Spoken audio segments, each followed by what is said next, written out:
मैथिली आ भोजपुरी के सबसे नीक चैनल एपी प्रोडक्शन दरभंगा के एखने लाल बटन दबाकर सब्सक्राइब करू और घंटी के निशान बटन के जरूर दबाओ ताकि नव नव ऑडियो आ वीडियो अहाँ सब लग तुरंत पहुँच सके।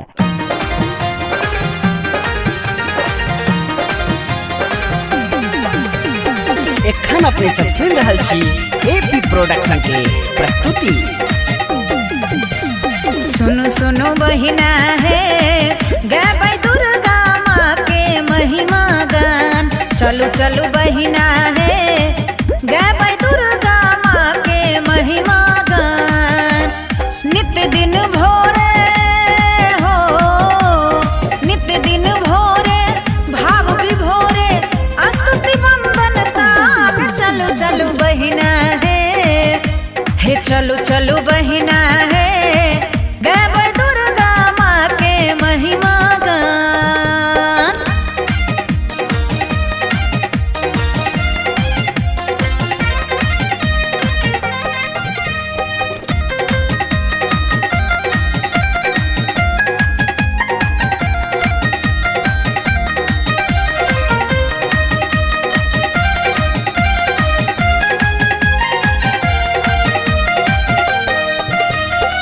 माटिक कलसा बैसेलौं है छिटलौं अंगूरी धान हो।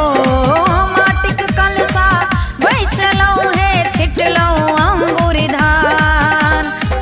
गंगा जल सँ बोरलो धरती हो गंगा जल सँ बोरलो धरती। जल जयंती प्राण आसिन महिमा है आसिन महिमा है। सब भक्तिन के घर में सुखक बिहान आसिन महिमा है। सब भक्तिन के घर में सुखक बिहान। चलो चलो बहिना है गाबै दुर्गा माँ के महिमा गान।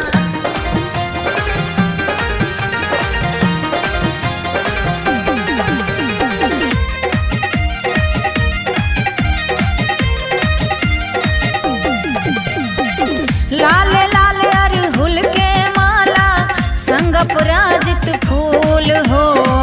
लाल लाल अरहुल के माला संग अपराजित फूल। लाल गुलाब ठीक सौ तोरबै हो लाल गुलाब ठीक सौ तोरबै। देखबै गरे नशूल है सखी बहिना है कि है सखी बहिना है। डाला भरियो मीठ घोर अनुपान। चलो चलो बहिना है गाबै दुर्गा माँ के महिमा गान। चलो चलो बहिना है गाबै दुर्गा माँ के महिमा गान।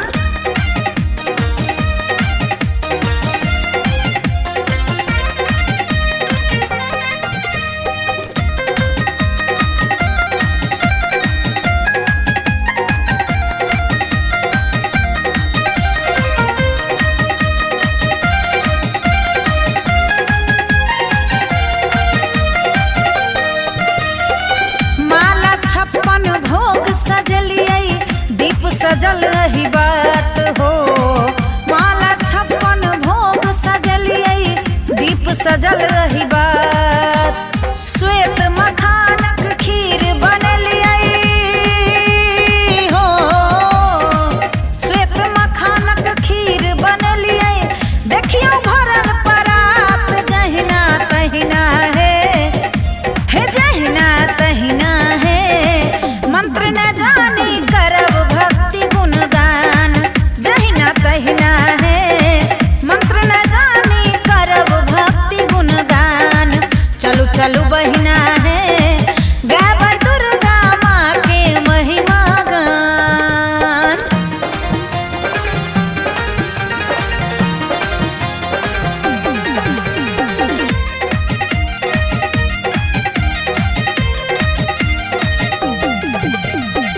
खोइछा भरबै पहिर लिया न लाले वस्त्र है आई हो।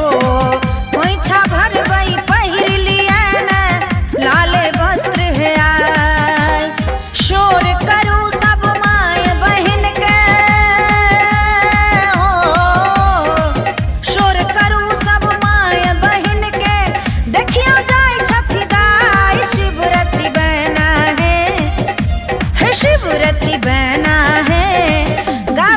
खुशबू ढोर मधुर मुस्कान शिव रची बना है गावत खुशबू ठोर मधुर मुस्कान चलू चलू बहिना है गाबै दुर्गा माँ के महिमा गान नित्य दिन भोरे हो नित्य दिन भोरे भाव विभोरे स्तुति वंदन तान चलू चलू बहिना है चलू चलू बहिना है